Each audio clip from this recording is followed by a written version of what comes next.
Diyos sa atin. Amen? Sabi po magpasalamat. Ama naming Diyos, sa tuwing bibigkasin, aawitin at maaalala namin ang iyong kagandahang loob, kung saan kami po ay hindi karapat-dapat.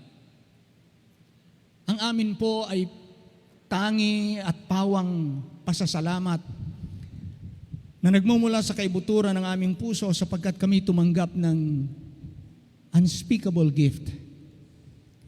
Ang iyong bugtong na anak na siyang banal at nasa iyong maluwalhating kalagayan.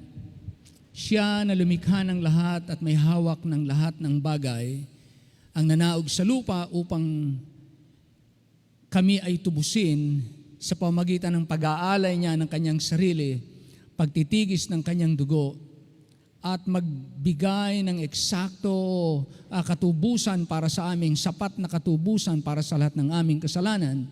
At kami po'y maibalik sa pastol ng aming kaluluwa. Maraming salamat po, O Panginoon, na iminulat mo ang aming puso't unawa upang kami po ay alisin sa mga maling pagsamba, maling paniniwala, maling pamumuhay, maling mga gawain. At kami po inilagay mo sa iyong dakilang gawain at kami po ay tinawag sa iyong pangalan na masisigasig sa mabubuting gawa. Maraming salamat po sa Espiritu na ibinigay mo at inilagay sa amin upang kami akayin at palakarin sa iyong mabuting kalooban. Na kung wala po ang iyong salita, wala ang iyong Espiritu, hindi po namin kakayaning ipamuhay ang kalooban mo.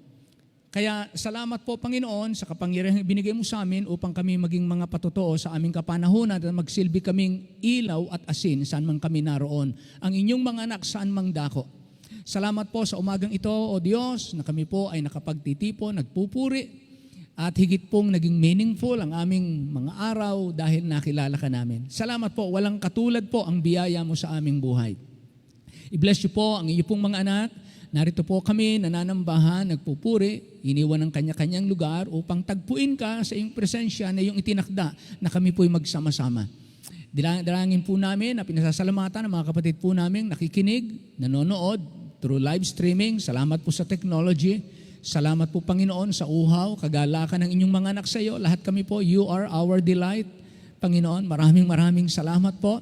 At ang bawat araw po ay aming nai-enjoy. At ano man ang ipagkaloob mo sa amin ay siya naming tatanggapin at pasasalamatan. Salamat po sa napakaraming mabuting bagay na aming tinatanggap hanggang sa ngayon. Salamat po sa malayang bayan, masaganang bansa. Salamat po sa mga namiminuno magmula sa aming Pangulo hanggang sa pinakababang pamahalaan ng aming pong bayan. Sa lahat po ng nanunungkulan ng kaayusan, gumaganap ng kalusugan, kapayapaan, kaunlaran, tulong-tulong po ang mga mamamayan. Salamat po ng marami sa lahat ng ginagamit mo upang kami mabuhay ng payapa. Lord, sa mga nagaganap sa aming paligid, sa ibang bansa, sa iba't iba naming naririnig na mga kakaibang mga nangyayari, ay lalo po kaming nananabik na marinig ang huling tunog ng trumpeta na isang araw po, ang kinatatakutan ng mundo ay siya namang kagalakan sa pagdating ng iyong presensya sa kalangitan na kami isasama mo at bibigyan ng bagong katawan. Kaya maraming salamat po, Lord, at ikaw na po magpala sa iba't ibang simbahan, panambahan, mga manggagawa, mga may karamdaman, mga frontliners po namin. Salamat po ng marami. At sa umagang ito, kalugdan niyo po na mayroong laging dahilan ang Christ Baptist Church at ang iba't ibang simbahan na pagpalain mo at ikaw naman ay maluwalhati. Maraming salamat po. Bless you po ang aming mga seniors, Lord. Ingatan mo po sila. Pakabanalin po ang inyong mga anak at ikaw naman po ay matanyag ng lubos sa mga panahong ito. Salamat ng marami. Ito po ay aming dalangin na nagpupuri sa pangalan po lamang ng aming Panginoong Hesus. Lahat po ay magsabi ng malakas na Amen. Amen! Magandang umaga po. We are excited. Meron po ulit tayong pagkakataong magsama-sama. Tayo po'y magbabasa ng salita ng Diyos. Tawagin po natin, Brother Francis, Brother Nair, para pangunahan tayo Jeremiah 31 and Jeremiah chapter 32. Wow! Amen! So, purihin po ang Panginoon at malaya tayo nakakapagbasa ng salita ng Diyos sa ating wika. Ha? Magandang umaga po sa ating lahat. Ating pumuling babasahin ang Jeremiah chapter 31 and 32 verses 35 to 40 at 32, 1 to 19. Babasahin po natin ang salitan at sa huling talata po, sabay-sabay po tayong lahat. Ganito ang sabi ng Panginoon na nagbibigay ng araw na sumisikat na pinakamaliwanag sa araw at ng mga ayos ng buwan at ng mga bituin na pinakaliwanag sa gabi, na nagpapakilo sa dagat, na humugong ang mga alon niyaon, ang Panginoon ng mga hukbo ay siyang kaniyang pangalan. Kung ang mga ayos na ito ay humiwalay sa harap ko, sabi ng Panginoon, ang binhi nga ng Israel ay maglilikat sa pagkabansa sa harap ko magpakailanman. Ganito ang sabi ng Panginoon, kung ang langit sa itaas ay masusukat at ang mga patibayan ng lupa ay masisiyasat sa ilalim, aking ngang ihahagis ang buong lahi ng Israel dahil sa lahat nilang nagawa, sabi ng Panginoon. Narito ang mga araw ay dumarating, sabi ng Panginoon, na ang bayan ay matatayo sa Panginoon mula sa muog ni Hananiel hanggang sa pintuang bayan sa sulok.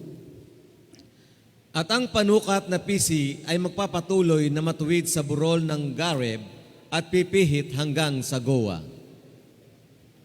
At ang buong libis ay mga katawang patay, at ang mga abo, at ang lahat na parang hanggang sa batis ng Cedron, hanggang sa sulok ng pintuang bayan ng kabayo sa dakong silangan, magiging banal sa Panginoon, hindi mabubunot o mahahagis ang sinuman magpakailan paman. Ang salita na dumating kay Jeremias na mula sa Panginoon ng 10 taon ni Sedekias na hari sa Huda, na siyang 18 taon ni Nebuchadnezzar. Nang panahon ngang yaon, ang hukbo ng hari sa Babylonia ay kumubkob sa Jerusalem, at si Jeremias na propeta ay nakulong sa looban ng bantayan na nasa bahay ng hari sa Huda. Sapagkat kinulong siya ni Sedekias na hari sa Huda na sinasabi, bakit ka nanguhula at nagsasabi, ganito ang sabi ng Panginoon, narito, ibibigay ko ang bayang ito sa kamay ng hari sa Babylonia at kaniyang sasakupin. At si Sedekias na hari sa Huda ay hindi makatatanan sa kamay ng mga Kaldeo, kundi tunay na mabibigay sa kamay ng hari sa Babylonia, at makikipag-usap sa kanya ng bibig, at ang kanyang mga mata ay titingin sa kanyang mga mata. Sa kaniya at kaniyang dadalhin si Sedekias sa Babylonia, at siya ay doroon hanggang sa dalawing kosya, sabi ng Panginoon. Bagaman kayo'y magsilaban sa mga Kaldeo, hindi kayo magsisiginhawa. At sinabi ni Jeremias, ang salita ng Panginoon ay dumating sa akin na nagsasabi, narito, si Hanamel na anak ni Salum na iyong amain ay paroroon sa iyo na magsasabi, bilhin mo ang parang ko na nasa Anatot sapagkat ang matuwid ng pagtubos ay ukol sa iyo upang bilhin. Sa gayoy, si Hanamel na anak ng aking amain ay naparoon sa akin sa looban ng bantayan ayon sa salita ng Panginoon. At sinabi sa akin, bilhin mo ang aking parang, sinasama ko sa iyo na nasa Anatot, na nasa lupain ng Benjamin, sapagkat ang matuwid ng pagmamana ay ukol sa iyo, at ang pagtubos ay ukol sa iyo. Bilhin mo para sa iyong sarili, nang magkagayoy nakilala ko na ito'y salita ng Panginoon. At binili ko ang parang na nasa Anatot kay Hanamel na anak ng aking amain, at tinimbang ko sa kaniya ang salapi na 17 siklong pilak. At ako'y naglaan ng pangalan sa katibayan at aking tinatakan, at tumawag ako ng mga saksi at tinimbang ko sa kanya ang salapi sa timbangan. Sa gayoy, kinuha ko ang katibayan ng pagkabili, ang natatakan, yaong ayon sa kautusan at kaugalian, at ang bukas. At ibinigay ko ang katibayan ng pagkabili kay Baruk na anak ni Nerias, na anak ni Maasiyas, sa harapan ni Hanamel na anak ng aking amain, at sa harap ng mga saksi na naglagda ng pangalan sa katibayan ng pagkabili, sa harap ng lahat ng Hudyo na nakaupo sa looban ng bantayan. At ibiniling ko kay Baruk sa harap nila na aking sinasabi, ganito ang sabi ng Panginoon ng mga hukbo ng Diyos ng Israel, iyong kunin ang mga katibayang ito, ang katibayang ito ng pagkabili, ang natatakan at gayon din itong katibayang bukas, at iyong isilid sa sisidlang lupa upang tumagal na maraming araw. sapagkat ganito ang sabi ng Panginoon ng mga hukbo ng Diyos ng Israel, mga bahay at mga parang at mga ubasan ay mga bibili pauli sa lupaing ito. Pagkatapos nga ng aking maibigay ang katibayan ng pagkabili kay Baruk na anak ni Nerias, dumalangin ako sa Panginoon na aking sinabi, Panginoong Diyos, na narito, iyong ginawa ang langit at ang lupa sa pamamagitan ng iyong malaking kapangyarihan at sa pamamagitan ng iyong unat na kamay, walang bagay na totoong napakahirap sa iyo. na ikaw na nagpapakita ng kagandahang loob sa mga libo-libo at iyong ginaganti ang kasamaan ng mga magulang sa sinapupunan ng kanilang mga anak pagkamatay nila. Ang dakila na makapangyarihang Diyos, ang Panginoon ng mga hukbo, ay kanyang pangalan. Sabay-sabay po tayong lahat. Dakila Dakila sa sa payo payo at makapangyarihan sa gawa, na ang mga mata ay dilat sa lahat ng mga lakad ng mga anak ng tao, upang bigyan ang bawat isa ng ayon sa kaniyang mga lakad at ayon sa bunga ng kaniyang mga gawa. Maraming salamat po sa pagkabasa ng salita ng ating Panginoon. Makakaupo na po tayong lahat.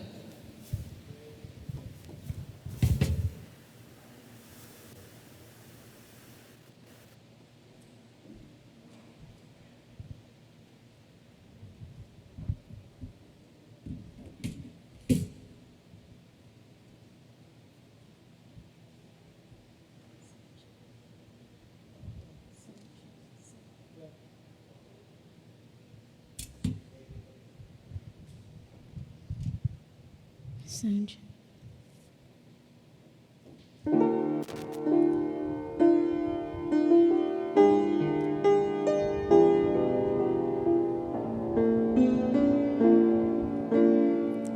I had no righteousness to call my own, no worthiness to bow before His throne. Though I'd lived a life trying to do right, I was still so far from perfect in God's eyes. There was nothing I could do to take away my guilt and shame, and justice said my death was the price I'd have to pay. But mercy stepped in and stood in my place. Mercy saw my need and covered me with grace. An old rugged cross was the sentence I deserved, yet I was spared the penalty of sin when mercy stepped in.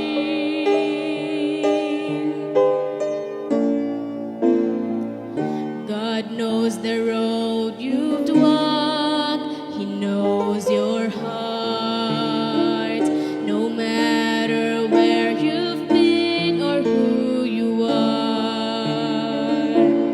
When He hears your cry, He'll draw you to His side, and I know the sweet forgiveness you will find.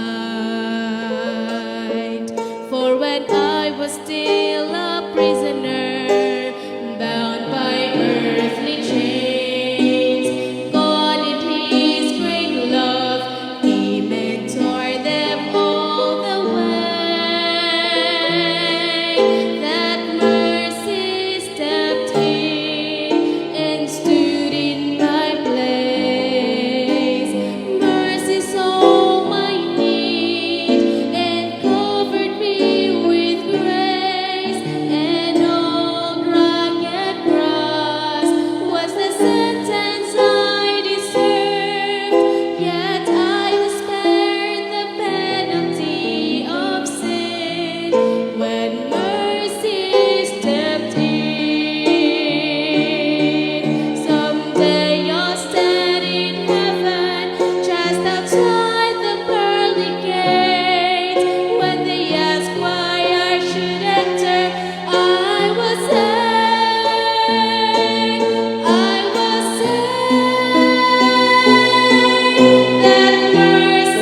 when mercy stepped in, when mercy stepped in.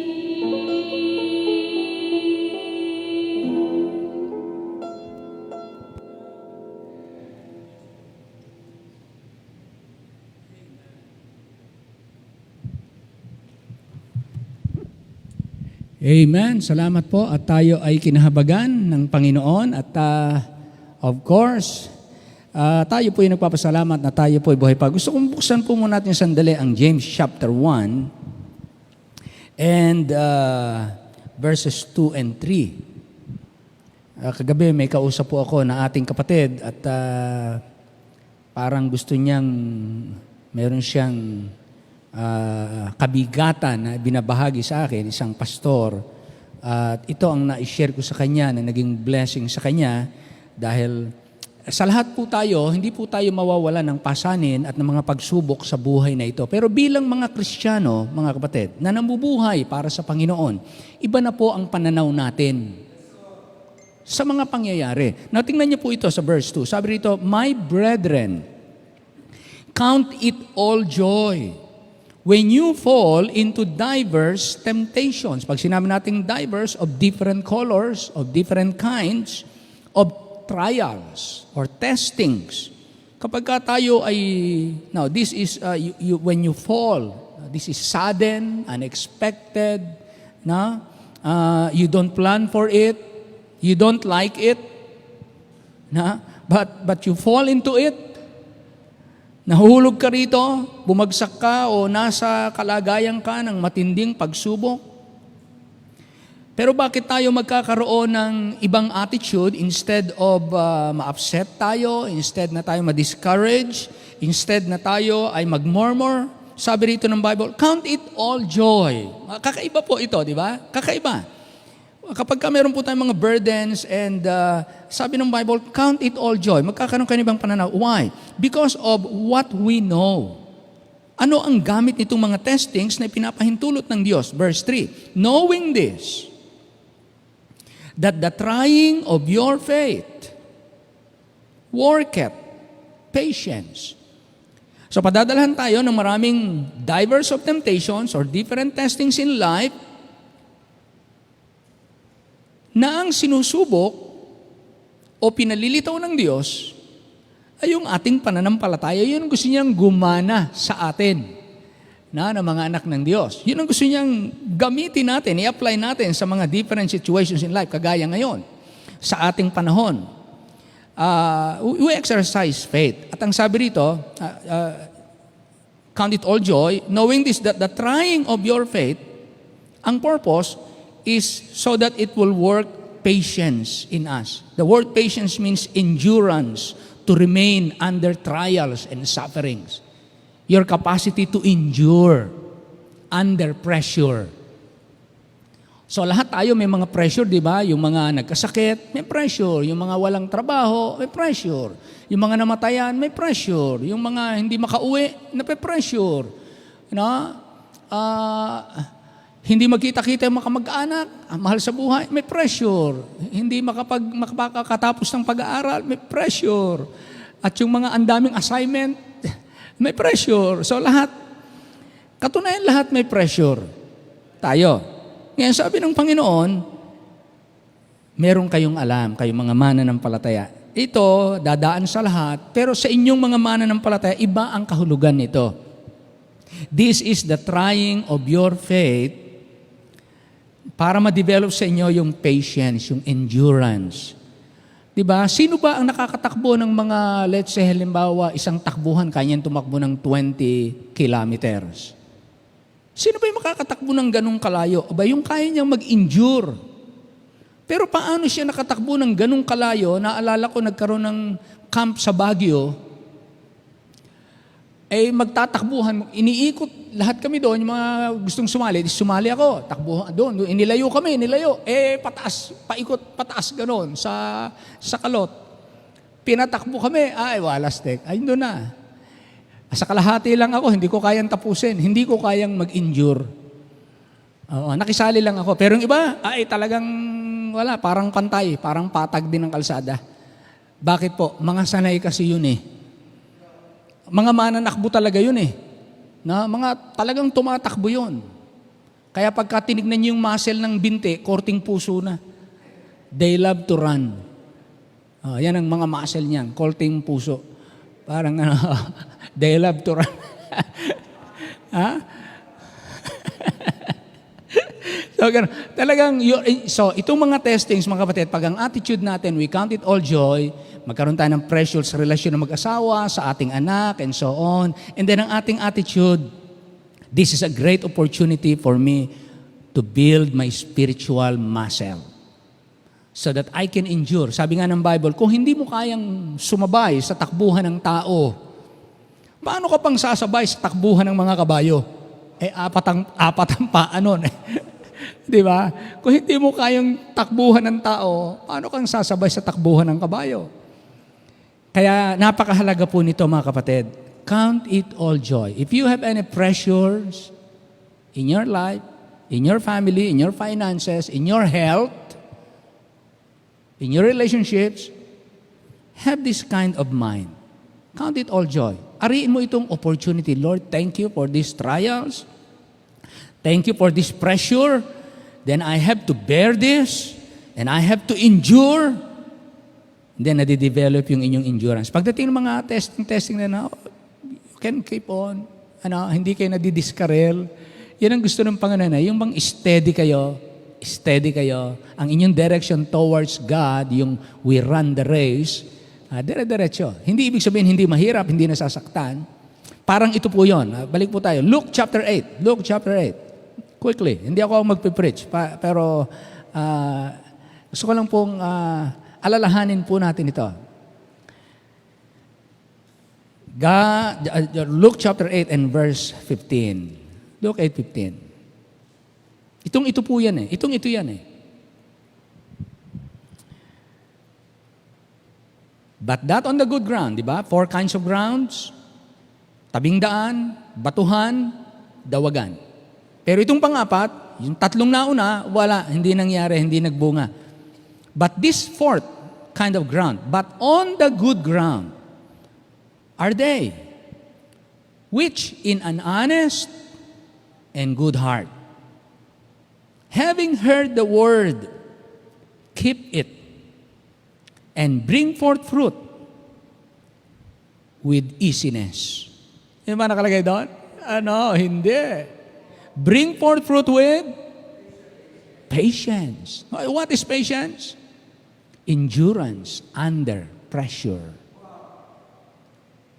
Ibig sabihin, sila kahit maraming trials, temptations, persecutions, and so on, nagbe-bear fruit sila, nagiging fruitful pa rin sila. Yun ang purpose ng endurance, mga kapatid. Hindi ka nawawala sa purpose ng Diyos sa iyong buhay. You just keep on. Kaya, sinong napupuri? Di ang Diyos. Saan ka man ilagay, pataas man ang takbuhin, palusong man yan, patag man yan, you can endure and you can be fruitful.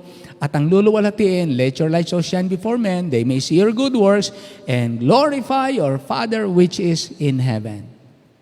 Amen? Okay, tumayo po tayong lahat. Awitin po muna natin minsan pag gustong awitin natin yung Every Day with Jesus bago natin pakinggan ang ating mensahero. Awitin po natin, every day brings different colors of experience.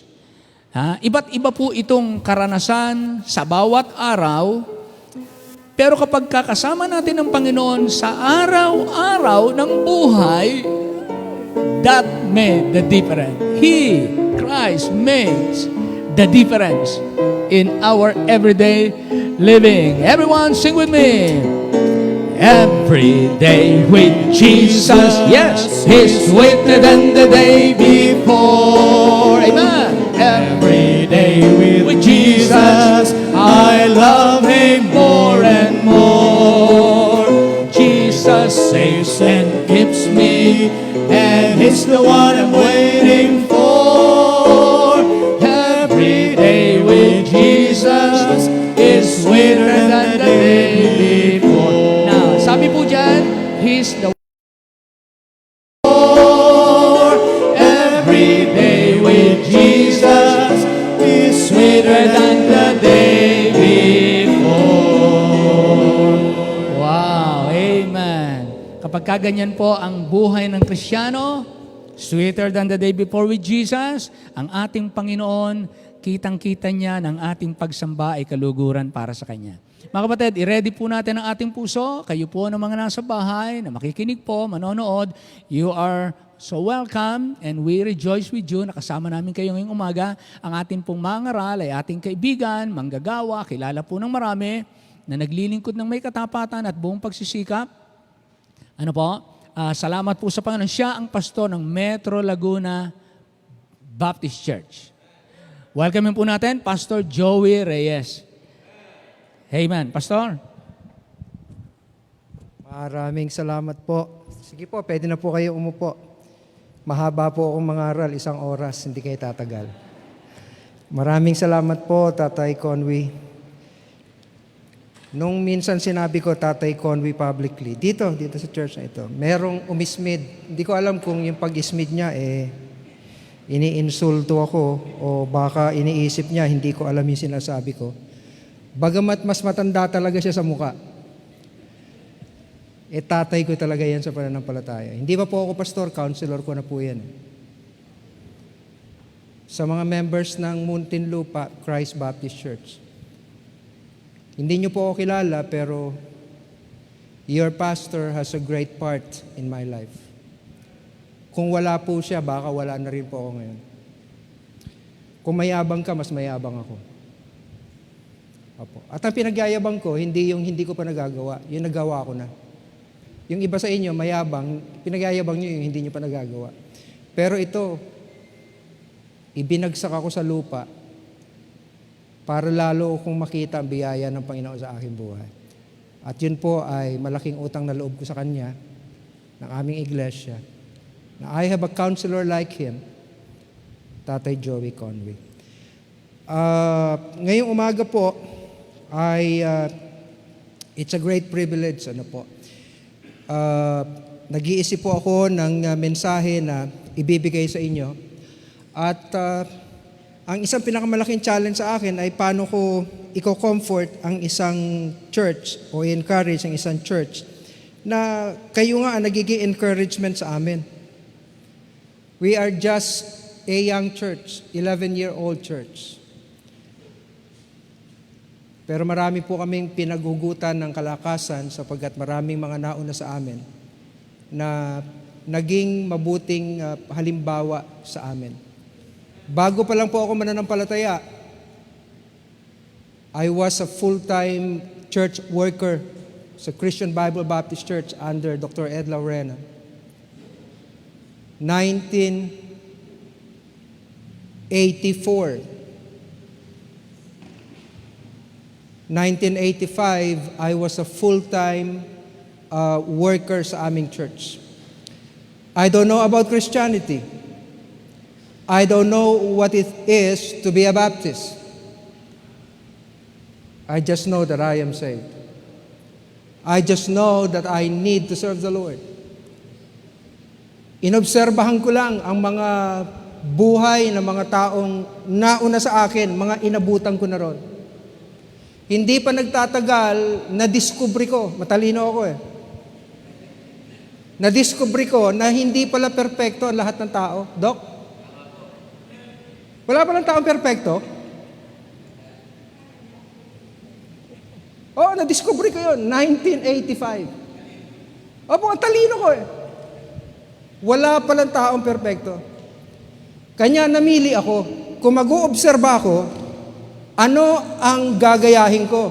Yung kahinaan niya o yung kalakasan niya? Matalino nga ako Kinuha ko lahat ng mga kalakasan nila. Kanya dumating yung panahon na akong pinakamalakas sa kanila lahat. Kasi lahat ng kalakasan nila nasa akin. Di ba? I have many teachers. My greatest tool in my spiritual growth is my keen observation. Doc, you're my teacher. You're not a perfect guy. Many people hate you. But they need to see your strength. Kapag kayo po ay meron taong naging close nyo, yun talagang close na close. Darating ang panahon, mamimili ka. Sapagkat kilala mo na siya, mamimili ka what to highlight of that person. Will you highlight his weaknesses or his strengths? You have a choice. Sabi ng Bible, I have declared the former things from the beginning. They went forth out of my mouth, and I showed them. This was the words of Isaiah concerning the kingdom of Judah. You will suffer judgment. Pero bago yan mangyari, sinasabi ko na sa inyo ngayon, I have declared the former things from the beginning. Yung mangyayari pa lang ngayon, nasabi niya na noon. Ibinigay niya na sa kanyang, ipinahayag niya na.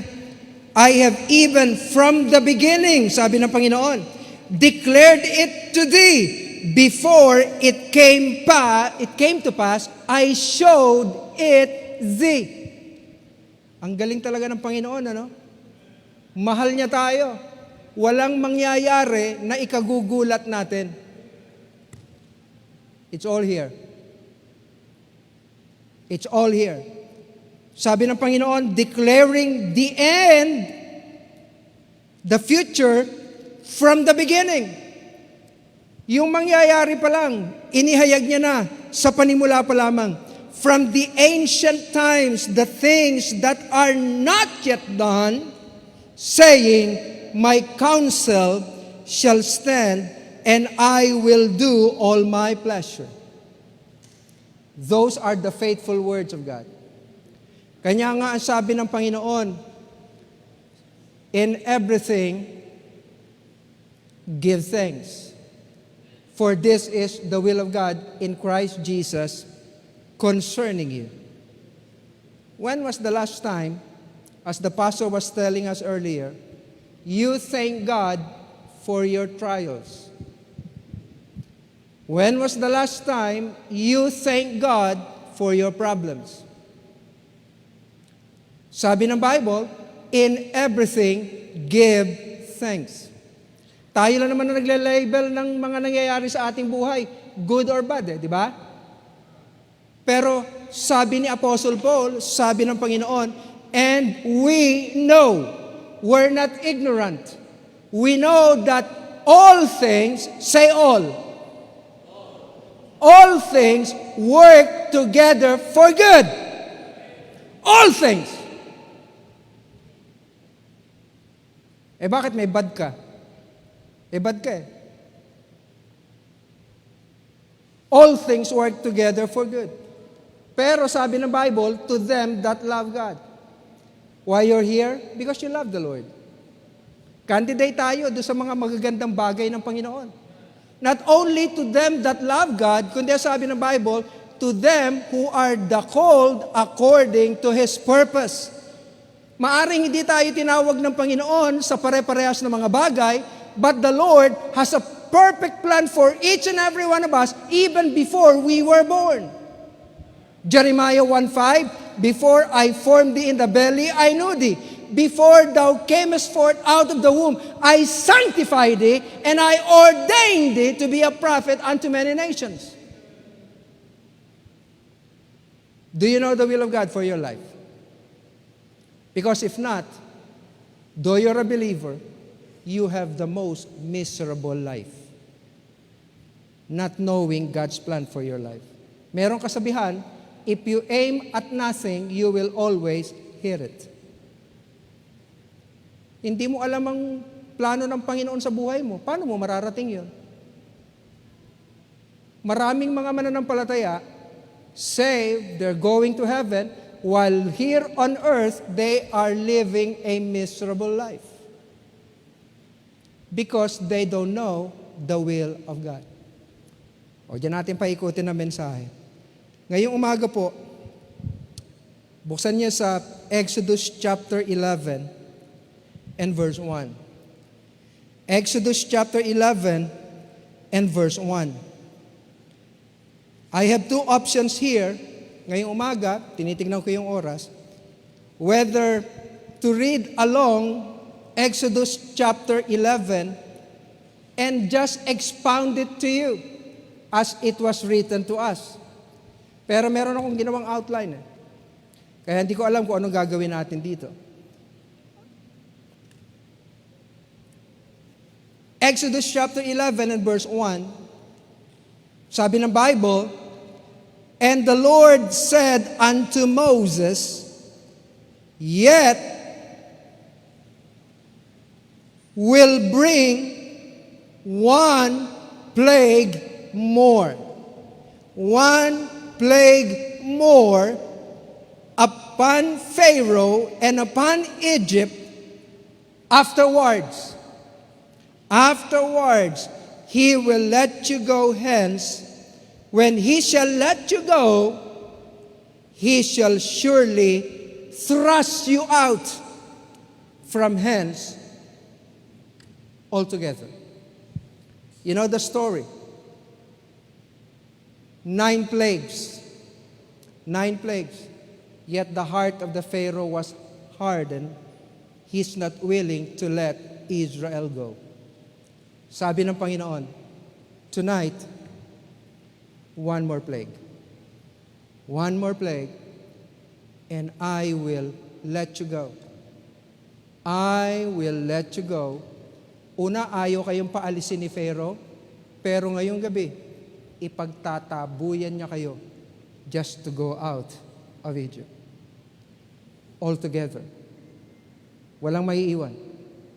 Altogether. Lord, you have a message to your people. Would you please use me? Like many times before, marami akong pinaghandaan, marami akong pinag-isipan. But Lord, it's your appropriate word for your people. Because you are the only person who knows our needs. Will you please touch our hearts? Minister to me. Minister to every one of us. As we contemplate your word, for all these things I pray in Christ's most precious name. Amen.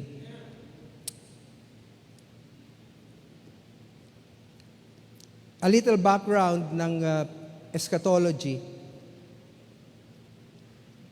Kanya maraming pananaw, whether pre-trib, mid-trib, post-trib. Sa aking pag-aaral, I'm not a genius sa aking pag-aaral, nakita ko ang pinanggalingan ng maraming school of thoughts concerning pre-trib, mid-trib, and post-trib. Una, hindi nila nabigyan ng distinction between Israel and church. Israel is not the church. The church is not Israel. Never will you find in the Bible that the church replaced Israel. No. Israel will always be Israel. In fact, tayo nga lang po ang singit sa history ng Bible. It's all about Israel. Singit lang tayo. Okay? Kanya nga, pag pinag-usapan natin ang tribulation, tribulation is for Israel. Ang tawag sa tribulation, Jacob's trouble. Kanya tayo, ako ang inyong pastor, tayo mga mananampalataya, pre-trib tayo. Pag sinabi natin pre-trib, bago dumating yung tribulation, wala na tayo rito. Hindi tayo dadaan sa tribulation, hindi para sa atin yun eh. The 70 weeks of Daniel, tapos na yung 69th week. Isang linggo na lang inaantay nila. One day, equivalent to 1 year. Kanya 7 years. Tribulation yan eh. Ang hindi nakita ni Daniel, is the gap between the 69th and the 70th year, which is the church age. Let me straighten your eschatology. Don't focus on the fearsome, fearful tribulation. Focus on the joyful rapture of the church. Hindi natin mararanasan yon. Ang sinasabi ko, foreshadow of the things to come. Kapag naglalakad ka, sa harapan mo meron tao and the sun is at 9 o'clock or 10 o'clock, ano ang dadating sa'yo?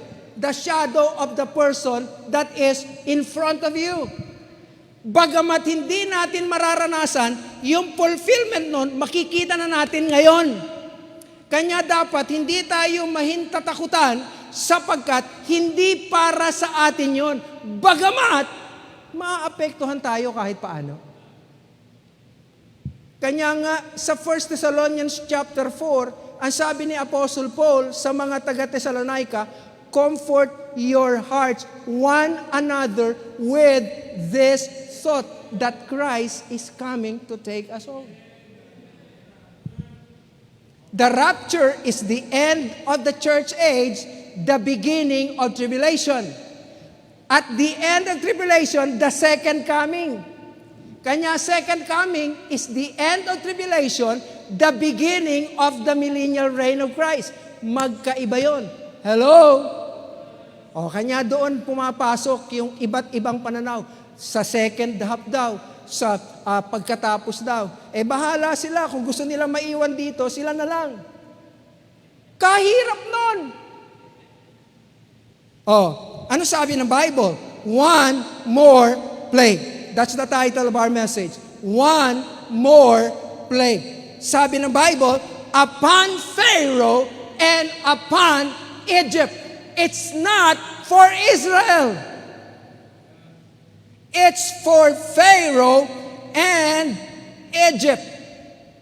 God has chosen Israel among the nations of the world for a reason. For a reason. What's the reason why Israel was chosen by God among many nations? For His glory. Deuteronomy chapter 14 and verse 2. Deuteronomy chapter 14 and verse 2. Ano sabi diyan? For thou art an holy people unto the Lord thy God, and the Lord hath chosen thee to be what? A peculiar people. That's the purpose of God. A peculiar people unto Himself above all the nations that are upon the earth. To be a peculiar people above all nations. Kanya nga makikita natin mga kapatid, ang mga basic guidelines in understanding the Bible, that the sovereignty of God and the free will of man can be reconciled. The sovereignty of God and the free will of man can be reconciled. Pag sinabi natin God is sovereign, it's not just a cliche. Marami nagtao nagsasabi na God is sovereign. So what? When you say God is sovereign, He is in control. He has the authority over our lives. Whatever He decided before we were born.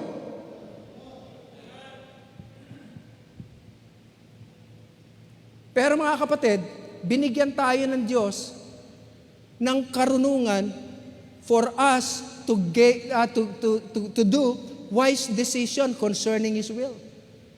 Kanya nga yung binasa ko kanina, dapat wala nang gugulat sa atin kasi hinayag na ng Panginoon yung gagawin niya. Ngayong alam na natin ang gagawin natin, magdidesisyon ka. Gagawa ka ng desisyon appropriately because you know precisely what the Lord is about to do. 10 virgins. 5 nagdala na reserba. Yung iba, hindi nagdala na reserba. Yun lang ang simple illustration, mga kapatid. Mawawala na silbi ang pagkaalam natin sa gagawin ng Panginoon kung di tayo maghahanda. Kung mangyayari yan sa Egypt at kay Pharaoh, dapat absuelto tayo. Hello? Kanya nga sinasabi ko, pagka merong clear and imminent danger, you need to buckle up. Buckle up. Because there's a clear and imminent danger. Para kung ikaw ay nakabuckle, naka-seatbelt ka, hindi masyadong matindi ang damage mo kesa dun sa walang seatbelt. Because you have prepared accordingly. Amen? Oh, Deuteronomy chapter 4, verse 7 to 10. Deuteronomy chapter 4, verse 7 to 10. Ano sabi ng Bible? For what nation is there so great, who hath God so nigh unto them, as the Lord our God is in all things that we call upon Him? Next verse. And what nation is there so great that hath statutes and judgment so righteous as all this law which I set before you this day? Verse 9. Only take heed to thyself and keep thy soul diligently. Yung privilege, dapat meron tayong gawing responsibility. Nagbigay sa atin na responsibility. Keep thy soul diligently, lest thou forget the things which thine eyes have seen, and lest they depart from thy heart all the days of thy life, but teach them thy sons and thy sons' sons. Next verse, verse 10. Ano sabi diyan?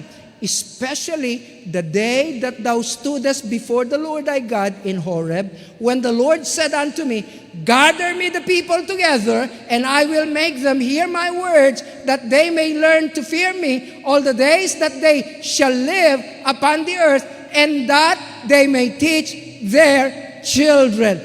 The sovereign God, the God who knows all things, the all-powerful God, hath chosen Israel above all nations of the world. Labang ka? Magreklamo ka? Ano magagawa mo? Panginoon nag-decide.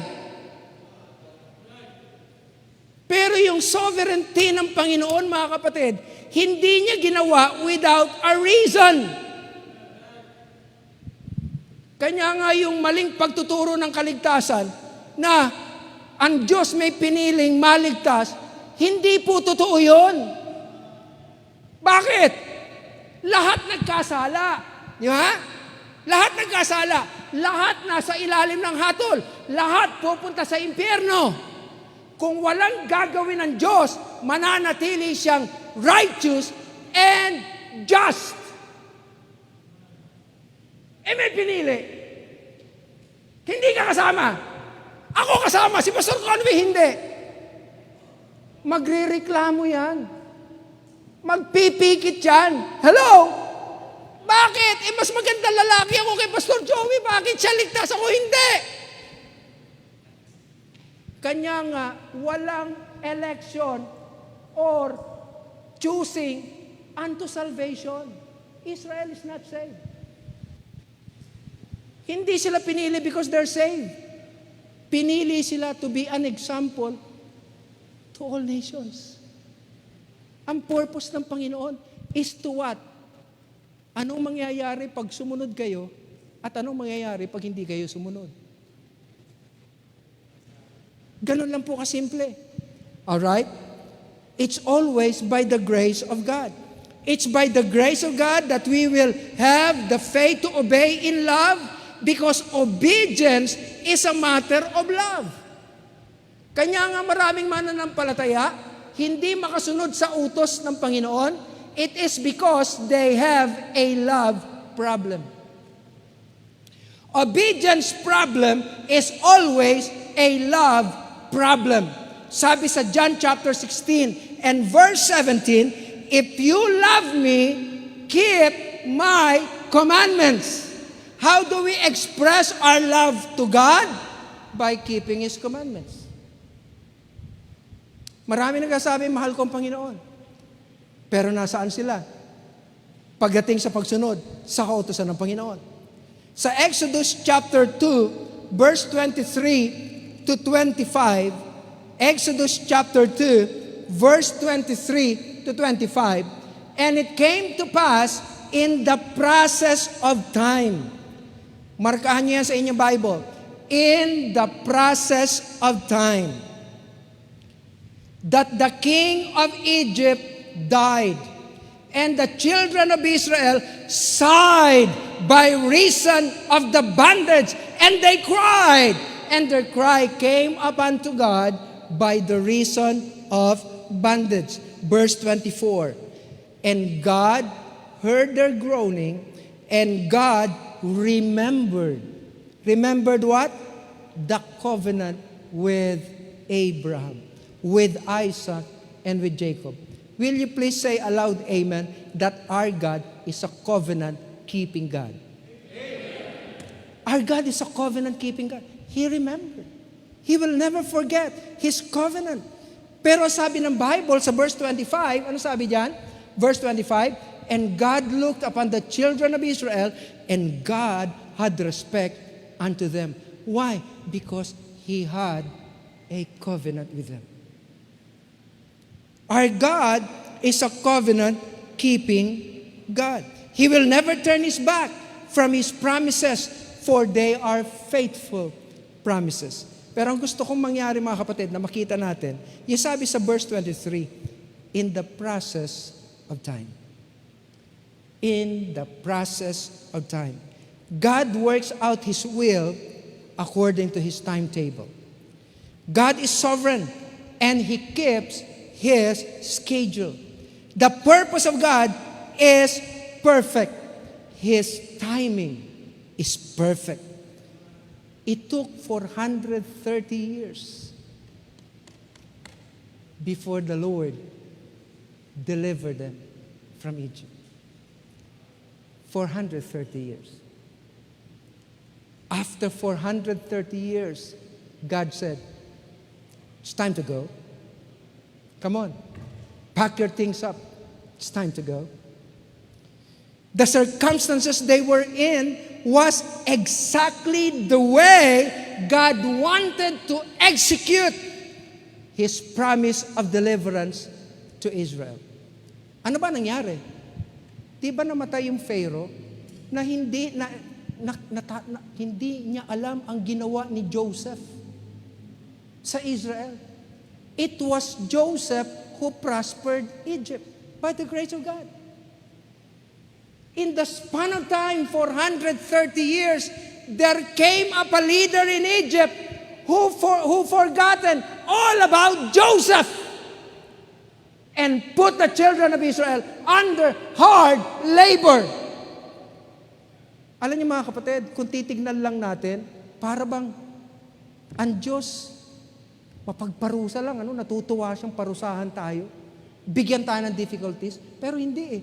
Na-miss natin yung point.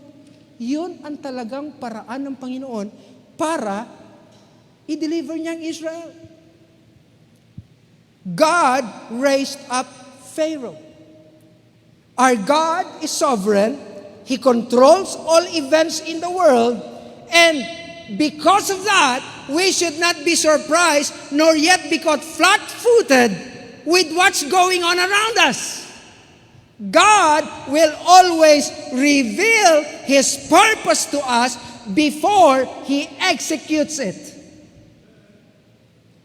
Binasa na natin kanina yan. We need to wait upon God like a food server in a restaurant. Eyes must be fixed on the one sitting at the table. Yan ang trabaho ng waiter. Hanggat hindi siya tinatawag ng customer, hindi siya pupunta. Pero tayo, sabi ng Bible, we are lifting our eyes upon the hills from whence our help cometh. When the Lord says, it's time to come up. It's time to come up. Come up hither! Come up hither! God raised up Pharaoh for a purpose. For a purpose. God always has a reason for everything. He wants to accomplish His will through the hardened heart of Pharaoh para ma-reveal yung kanyang kapangyarihan. It took 11 miracles, 10 plagues, and one great miracle when the Lord divided the Red Sea. The difficulties the people of God suffered, particularly in Israel, were not because God wanted to hurt them purposely. They were meant to the glory of God and for the good of His people. Hindi mo kami nag-usap ng Tatay Conway. Pero yan ang sinabi niya. Paano mo titignan ang mga tribulation na pinagdadaanan natin ngayon? Kung hindi mo makikita ang kamay ng Panginoon sa mga pinagdadaanan nating kapatid, how can you praise Him? How can you thank Him? When we know that all things work together for good. To them who are the called according to His purpose. Ang gandang verse nito, pakita nyo. 2 Corinthians chapter 4 and verse 17. 2 Corinthians chapter 4 and verse 17. Ano sabi dyan? For our light affliction. Nakita niyo yung description? Kahit na ano daw tribulation meron ka, light.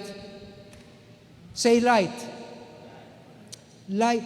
Say light as if you really mean it. Light affliction. Hindi lang light, which is but for a moment. Which is but for a moment. Alam niyo ang paborito kong verse sa Bible? Yung phrase. Yung phrase na, and it came to pass. Paborito ko yan. And it came to pass. Ano kaya kung ang sabi ng Bible, and it came to stay? Hello? Isang tigyawat lang, mamumblema ka. Oh, isang tigyawat lang, mamumblema ka. Dito nakalagay yung tigyawat. At ang sabi ng Bible, I promise you that pimple will remain there to stay. For a moment. Pero tingnan niyo yung third part. Which worketh for us, for our advantage. Which worketh for us more exceeding. And what? Eternal weight of glory. Kanya po yung tribulation natin, worketh patience. It's an exercise of faith. Hello? Hindi tayo dapat ma-overwhelm ng kung ano man ang nangyayari sa sanlibutan because our loving Father is the one who controls all events of the world.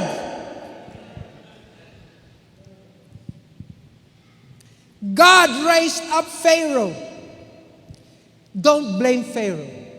Don't blame the organizers of the world, one world government.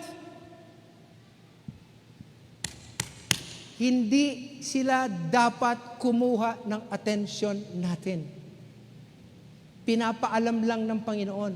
Pero sabi ng Panginoon, don't bother about them. Kanya ang pag-usapan natin mga kapatid, hindi ko saan nanggaling yung COVID. Hindi ko sino yung nag-orchestrate ng COVID. Wala tayong kakayanan alamin. Magkakaroon ka lang ng maraming kaaway. Pag sinabi mo China, may kaibigan kaming Chinese ni Pastor Errol. Mga pioneers ng medical school sa Macau. Sabihin mo sa kanya yan, away ang hanap mo. Pero hindi na yun. Ang pag-usapan natin ngayon, paano tayo makakasurvive through this season victorious. Victorious.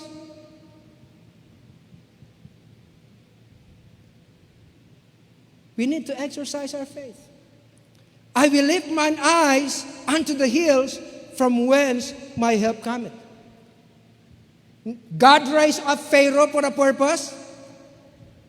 Number 2, God raised up Moses, the deliverer. God raised up Moses, the deliverer. Exodus chapter 1, verse 7 and 8. Exodus chapter 1, verses 7 and 8. Ano po sabi ng Bible? And the children of Israel were fruitful and increased abundantly and multiplied and waxed exceeding mighty, and the land was filled with them. Verse 8. Now there rose up a new king over Egypt, which knew not Joseph. Behind the scene, the Lord raised up Moses. Alam natin ang istorya, hindi ko na kinakailangan i-describe sa inyo. Nagkaroon ng batas na ang lahat ng mga 3 years old na batang lalaki pababa, papatayin. Ang mga, ano tawag doon? Matrona, iba pala yun. Sorry po. Oo. Tao lang, nagkakamali rin, kahit na matalino. May pagkatakot sa Diyos.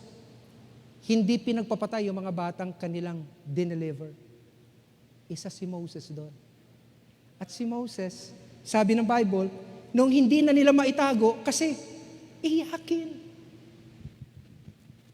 Nakakita ba kayo ng baby na hindi umiiyak?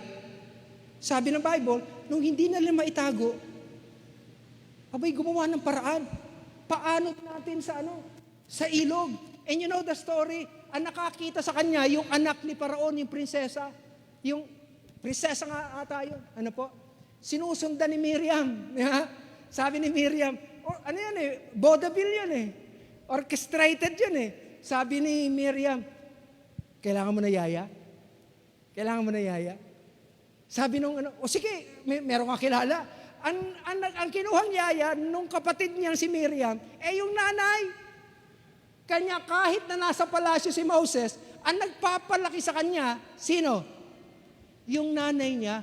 Ano tinuturo ng nanay niya habang siya lumalaki doon sa palasyo ng Egypt? Di lahat ng custom ng mga Jews, mga tapat itong mga to Mga tapat na mga mananampalataya ang mga magulang ni Moses. Humanly speaking, mga kapatid, Moses was the next in line to the throne in Egypt. Mas madali para kay Moses i-deliver ang Israel while sitting on the throne. Naisip niyo yan? Di ba mas madali? Kung siya ang hari, para palayain ang kanyang bayan, kilala niya Nung minsan pinaparusahan yung kanyang kapatid, pinatay niya yung Egyptian Kung talagang ang pagkakilala niya, Egyptian siya, ang papatayin niya yung kaaway ng Egyptian. Hindi, ang pinatay niya yung Egyptian pinagtanggol niya yung kapatid niya. Bakit? He was raised in the wisdom, in the knowledge of God, the God of Abraham. Kanya nga 3 stage ang buhay ni Moses. First 40 years was in Egypt. He was trained in the education ways of Egypt. Hindi bambanto si Moses, mga kapatid. Matalino to. Ruler to. Edukado to. Pero yung next 40 years niya was spent in the backside of the desert, tending the sheep. Kanya meron tong experience how to shepherd people. What's the third 40 years? When he led Israel out of Egypt at the threshold of the promised land. Bakit? Kahit na meekest na tao, kasi sabi ng Bible, the meekest man, siguro next to Jesus. Next to Jesus talaga. Next to Jesus, the meekest man. Pero alam niyo mga kapatid, meekest na, hindi pa grabe talaga tigas ng ulo ng mga Israelita, pastor. Tay? Grabe, meekest man. Napikon!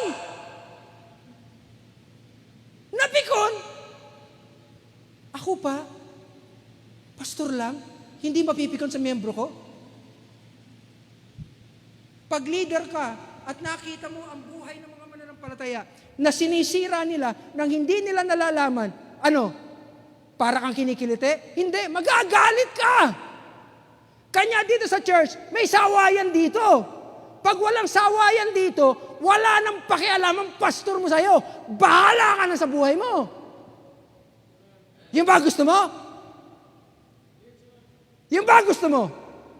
Huwag kang pakialaman.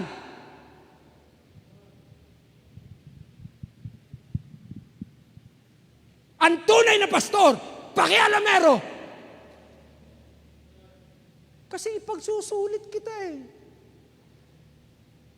Unfair naman mga kapatid. Ipagsusulit kita pagkatapos pantay lang tayo. Hindi po pwede. Hindi po pwedeng mas maganda tingin mo kaysa sa tingin ng pastor mo. Pag nandito ka sa taas, iba kita mo. Pag nandyan ako sa baba, pare-parehas tayo na nakikita. Hello? Kanya nga ang common na word sa Hebrews chapter 13, verse 7, 17, and 24, obey them which have what? The rule over you.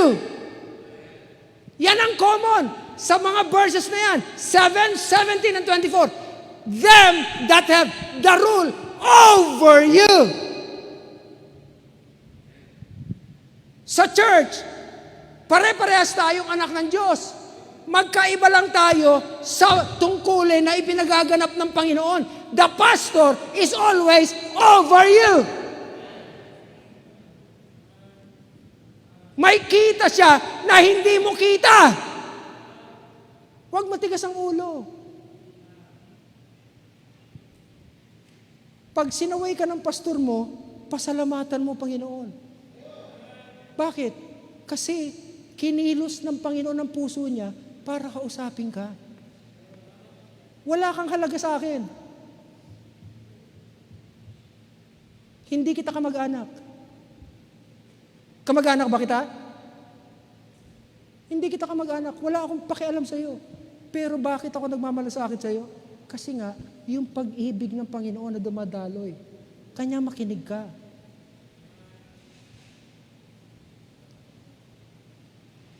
Ang mga mananampalataya na naabot ang plano ng Panginoon, yung nakikinig sa Diyos at sa mga ngaral ng Panginoon. Marami akong kilala mga pastor ngayon dahil ang driver ng pastor. Opo, mga pastor ngayon, dati lang driver ng pastor. Kasi kapag driver ka ng pastor, lahat ng vision ng pastor, naririnig mo eh. Naririnig mo. Si Pastor Recto, driver lang yun. Pastor Rick Villegas, driver lang ng pastor yun. Hello? Ako, driver lang ako ng pastor eh. Pag manghihiram sa akin ang sasakyan ng pastor ko, hindi ko pa hihiramin. Kailan ang lakad mo? Kailan ang lakad mo? Kahit na gaano ka-intense at ka-hectic ang schedule ko sa opisina, maglilib ako. Ako naman ang boss eh. Maglilib ako pag dadrive ko siya.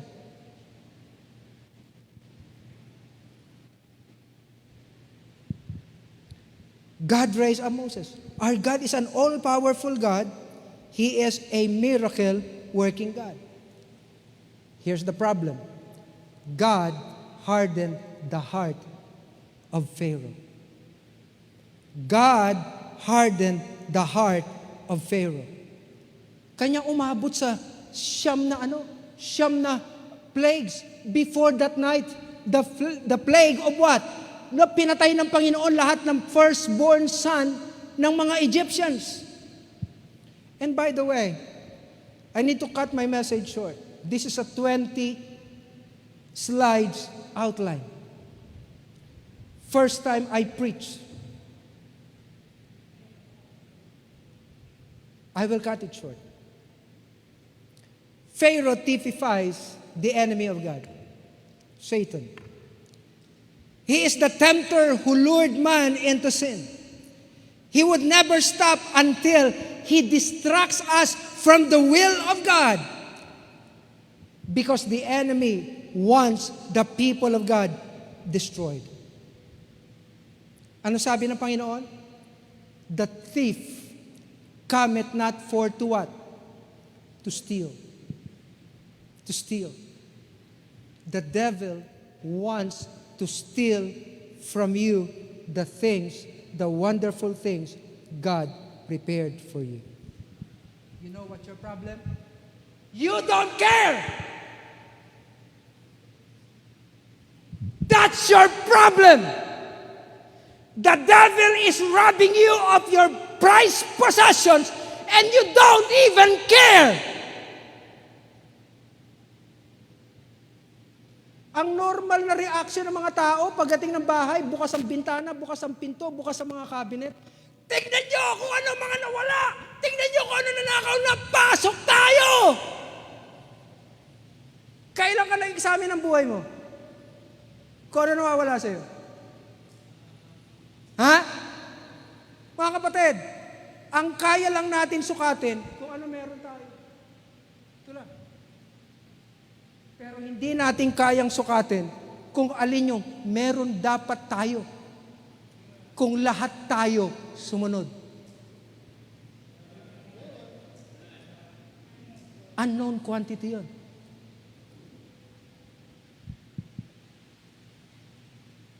Yan ang problema ng maraming Kristiyano. Satisfaction! Pero hindi tayo nag-isip, ano kaya ang meron ako? Kung nung una ko palang narinig ang panawagan ng Panginoon, tumalo na kagad ako. Lord, I am here. I'm submitting my life to you. Hindi, yung iba kasi, patampisaw-tampisaw lang sa... Ang gusto ng Panginoon, hindi tampisaw. Ang gusto ng Panginoon, dive. Patay ko patay! Patikim-tikim ka lang. Subukan ko nga kumanta ngayon. Subukan ko nga magturo sa, ay, ang hirap pala. Alam niyo ang problema ng maraming Kristiyano? Pag mamimili, Pag mamimili, ang madalas iwanan yung gawain ng Panginoon. Napansin niyo yun? Napansin niyo ba yun? Kapag mamimili, ang parating pinakamadaling i-give up the things of God.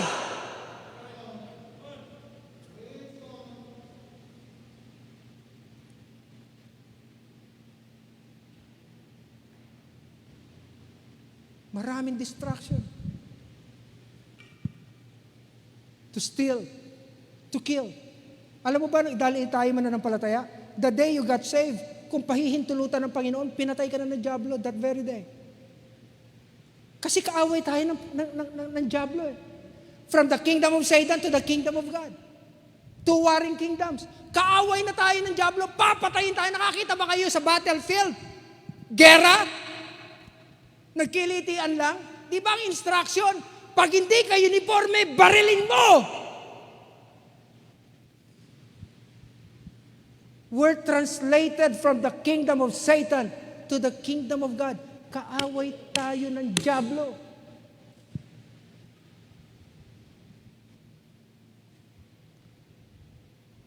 Papatayin ka niya kung pinahintulutan ng Panginoon. Ano sabi doon? To steal, to kill, and to destroy. Yung salitang distraction doon is to render you useless for God. You heard me right. The distraction there is to render a believer like a salt that lost its savor, good for nothing. To render you unprofitable to God. Hindi ko alam when was the last time or the first time ako ay nagkaroon ng Facebook account. I really don't know. Ngayon, meron akong inuutusan na isa sa mga staff ko to lift up all my messages that I posted in Facebook since the beginning. At ang project nila, put it in a book. Kung kayo friend ko sa Facebook, I have 2 accounts. Bakit? Kasi pagka meron kang face, dapat meron kang Facebook. O joke na yon, tumawa na kayo. Joke na eh. Joke na yon. Pag meron kang face, dapat meron kang Facebook. Kanya nga dalawa yung account ko. Look at the face. Bakit? Kasi I always treat Facebook as the extension of my pulpit. Alam mo ba, meron akong 2 miyembro? Tanga. Oo. Kukunin ko yung link na yan, ipapost ko sa timeline ko. 2 miyembro ko, tanga. Alam mo kung bakit? Di-inactivate yung kanilang Facebook account. Bakit? Kasi nakikita daw nila sa Facebook, puro negative. Ay, tanga. Hindi ka naman dapat manood ng kung ano yung pinopost nila eh. Dapat ikaw ang mag-post para makita nila eh. Sino ba ang influence? Di ba tayo? Dapat sila mag-deactivate ng account nila kasi we're flooding the messages sa Facebook ng puro ebanghelyo ng Panginoong Kristo. Hello?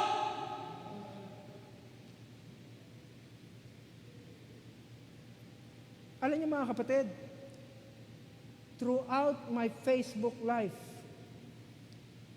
ang most liked, most shared post ko sa Facebook, alam mo kung ano?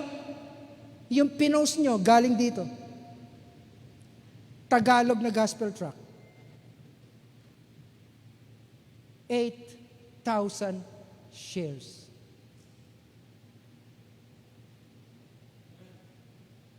One page, gospel tract.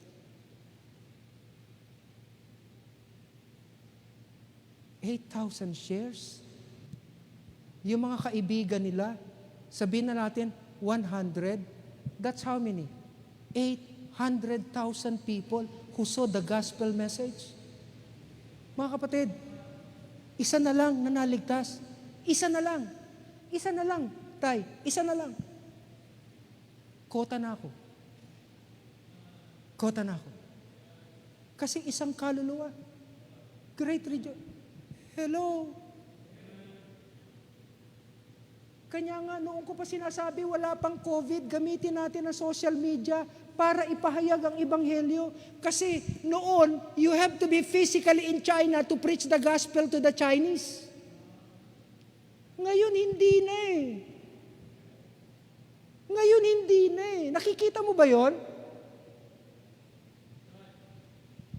Ano ginagawa mo sa Facebook mo? Puro ka pa waki. Huwag ka na magwaki. Natural na sa'yo yan eh. Magwawaki ka pa, natural na yan eh. Sabihin mo, o yung natural mo, ayun, waki yun. That they may see your good works. Alam niyo mga kapatid, last Sunday I was here. Sino yung nakapasa sa bar exam? Andi dito ba yan? Ngayon? Ikaw ba yan? Wala. Blessed na blessed ako. Blessed na blessed ako. Pinakilala yung mga magulang, blessed na blessed ako. Alam nyo, yun ang mga magandang i-post sa Facebook. Paano siya nakapasa? Sa bar exam, 27% lang na lahat ng takers ang pumasa. Nakabatch niya. It's an opportunity to share the gospel. Kanya nga sabi ko, kung tayo mga mananampalataya, dapat tayo ang kumukuha ng academic awards. O kung hindi mo makuha yung academic awards, yung moral awards. Dapat mahirapan ang pumipili kasi nandudong ka. Character awards na lang, di mo pa nakuha. Anong problema natin, mga kapatid? Kanya nga pag may gumagawa ng mabuti, yung si Peña Florida, yung nagtutulak ng kariton, nag-e-educate ng mga batang kalye, ang tanong ko, ang nasa isip ko parati, Kristiyano yan. Kristiyano yan. Kasi kung hindi siya Kristiyano, ang susunod na tanong ko, nasaan ang mga Kristiyano? Nasaan? Tayo dapat gumagawa nun. That they may see your good works. Good works!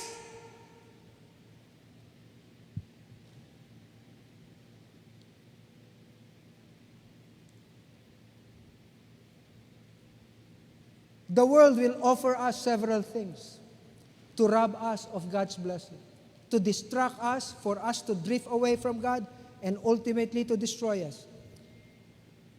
Sabi ni Pharaoh nung una, huwag na kayong umalis. You can worship God in Egypt. Egypt typifies the world. Don't go. You can worship God in Egypt. Pero sabi ng Panginoon, you will worship me in the promised land I promised your fathers. You need to go out of Egypt. Worship me in the land which I prepared for you. Hindi nanalo yon. Second compromise, offer ng Egypt, ni Pharaoh. Don't go far from Egypt. Okay, I will let you go, but don't go far from Egypt. Egypt typifies the world. Yan ang sinasabi ng maraming kabataan ngayon. We can survive holding on to the world, while on the other hand is reaching out to the Lord. No way! Hindi mo pwedeng hawakan ang kamay ng Diablo at ang kamay ng Panginoon at aawit kayo ng four will be dwelling together!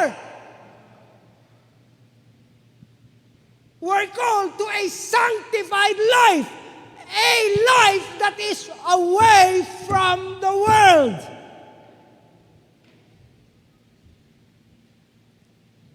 Kanya nga ang worldliness, mga kapatid, parati ko sinasabi, dalawang bagay yan. Una, meron niyang external behavior. External behavior. Ang worldliness.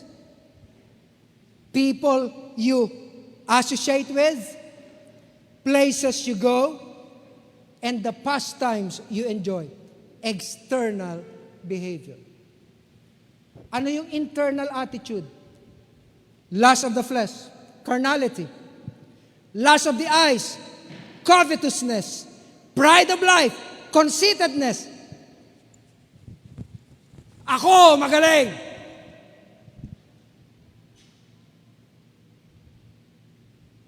Attracting attention to yourself.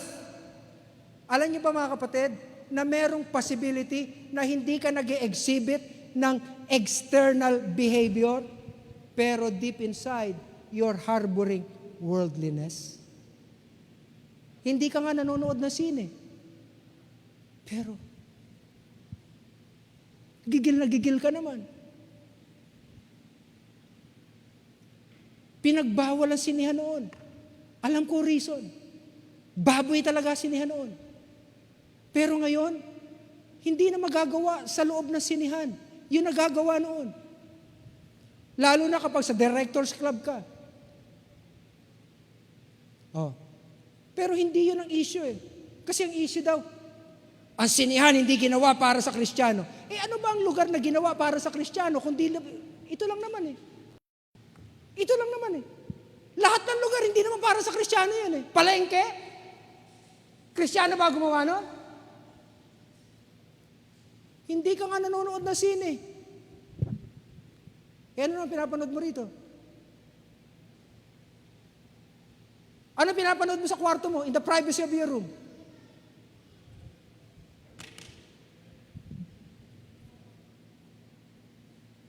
Masanay na kayo, ganyan ako mag-preach. Wala akong pakialam kung di nyo na ako imbitahan ulit dito. One of my weakness as a preacher, I don't know how to sugarcoat the truth. I tell the truth plainly as it is.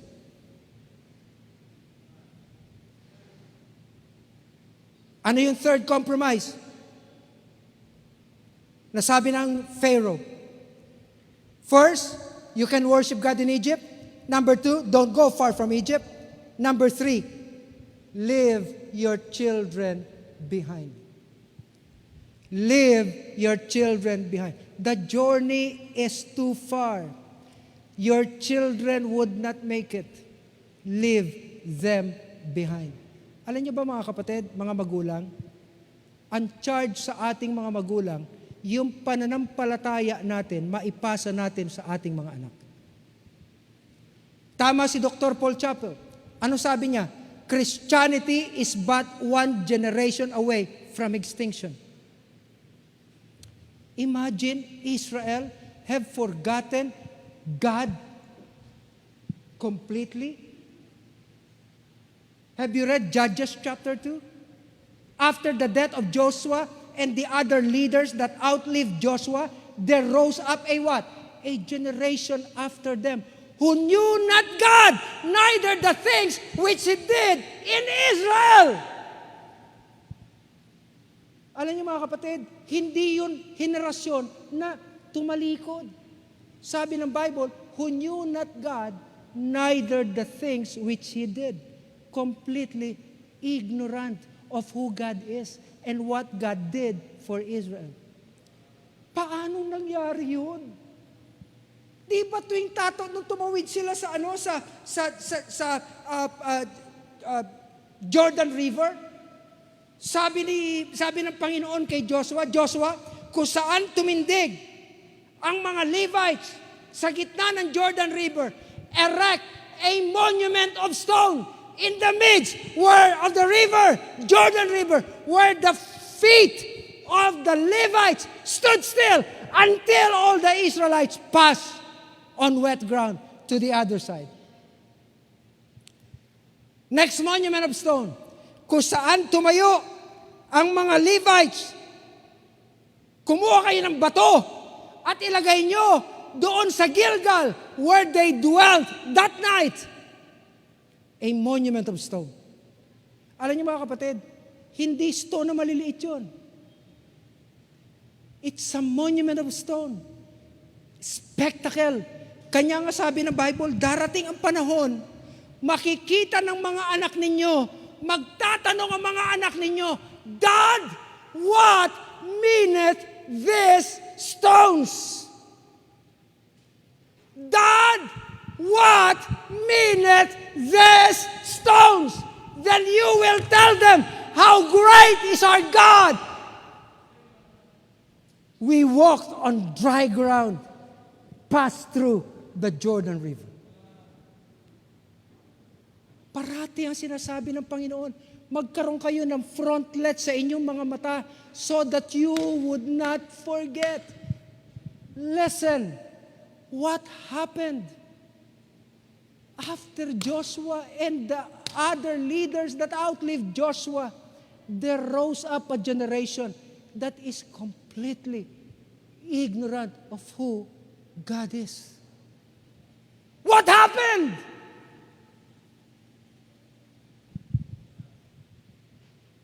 The parents failed.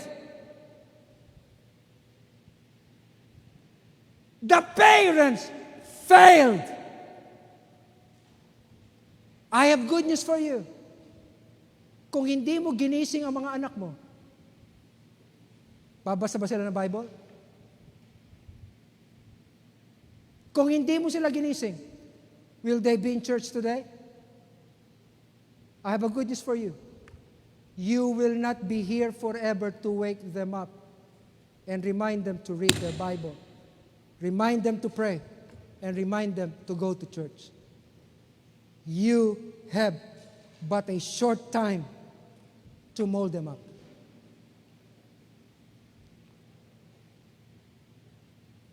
Leave your children behind.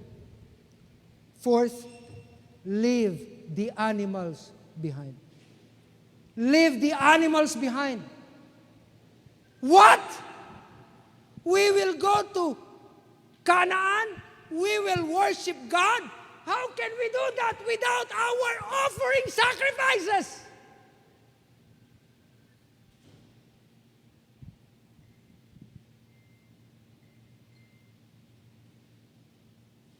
One complete message. Separation of state and state. Church is a powerful state.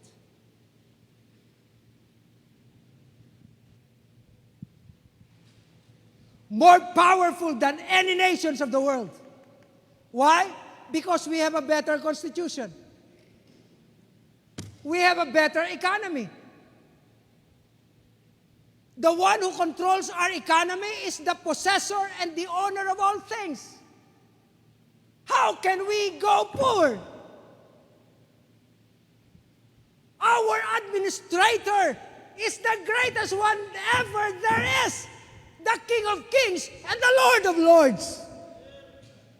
Kanya nga pag nakialam ang gobyerno sa atin, sa kalugihan natin, lugi tayo. Ang constitution nila, inferior. Ang leader nila, inferior. Ang economy nila, inferior. Lugi tayo. Pero bakit? Bakit? May mga Kristiyano pumipila pa rin sa SAP.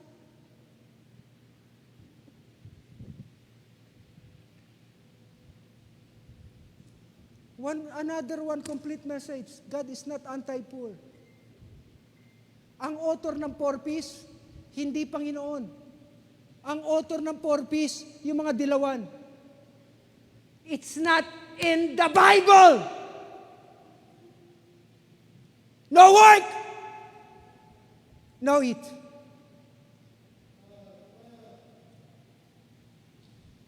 Pero gusto ko na kumain eh. Sige lang ha.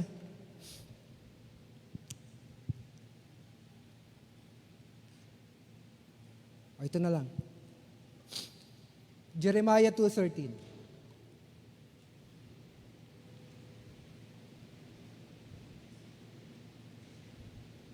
For my people, Israel, have committed two evils. They have forsaken me. What? The fountain of living waters. And you them cisterns, broken cisterns that can hold no water. Israel ang tinutukoy dito. Have committed two evils. Sabi ng Panginoon, they have forsaken me.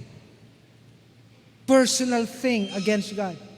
God is the fountain of living water. Hello? Iiwanan mo yung bukal of living water? Then pagkatapos, pupunta ka sa isang lugar, gagawa ka ng cistern, a broken cistern that cannot even hold water. Ano ba yung cistern? Kasi deserted land ang Palestine. Pag hindi sila nakahukay ng well, ang ginagawa nila, nagka-curve sila sa mga bato. Catch basin. Para pag umulan, makakaipon ng tubig. Pero yung ginawa nila, cannot even hold rain water. Because it's broken. Alam niyo mga kapatid, illustration lang ito how foolish Israel was. They have forsaken God, the source of living water. Siya ang buhay natin, iniwan natin. Backsliding. Kala nyo simple lang ang backsliding? Galit ang Panginoon sa backsliding. Kanya niya pinarusahan ng Israel because they have perpetually backslid from the Lord. Ay grabe. Gumagawa ako ng komentary ko ngayon sa tatlong major prophets, Isaiah, Jeremiah, and Ezekiel. Isusunod ko ang Daniel. Alam niyo mga kapatid, sobrang galit ng Panginoon sa tribe of Judah. Bakit? Kasi yung 10 tribes, yung northern tribe, nag-apostate na, nakita nila kung paano pinarusahan ng Panginoon. Gumaya pa! Gumaya pa! Kanya sabi ng Panginoon sa Juda, mas matindi ang parusang gagawin ko sa inyo eh. Apostasy and idolatry.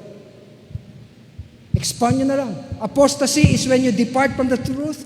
Idolatry is when you substitute God with an idol. False worship.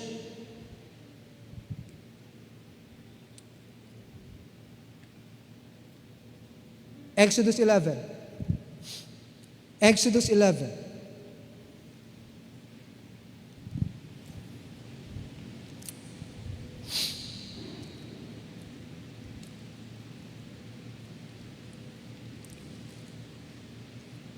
Look at verse 7.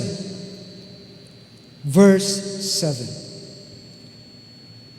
But against any of the children of Israel shall not a dog move his tongue against man or beast.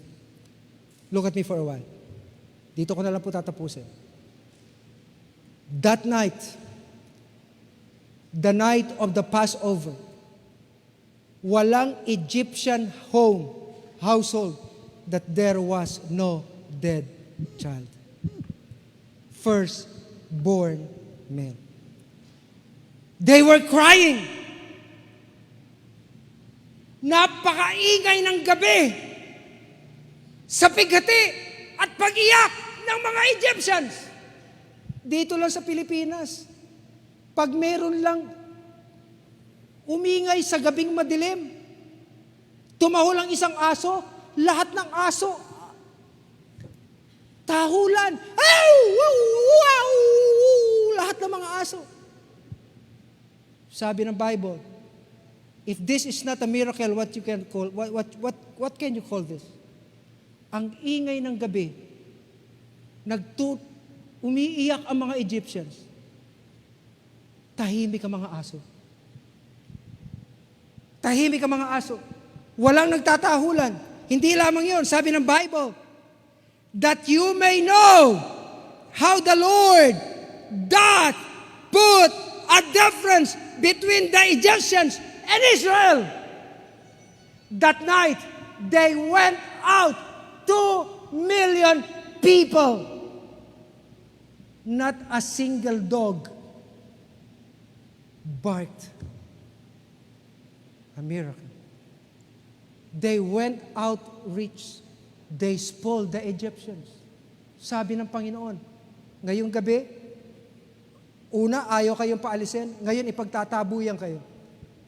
Manghiram kayo ng kayamanan sa mga Egyptians.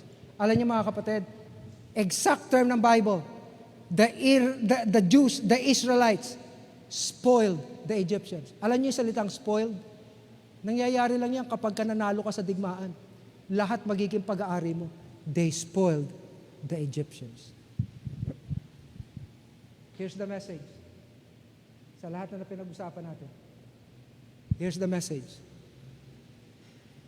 That the Lord may put a difference between the Egyptians and Israel. We're a peculiar people. We're standouts. We're distinct. We're pilgrims. We're just passing through. But the world needs us. The world needs us. You are the light of the world. A city that is set on a hill cannot be hid. The Lord made a difference between us and the people of the world. Die, please.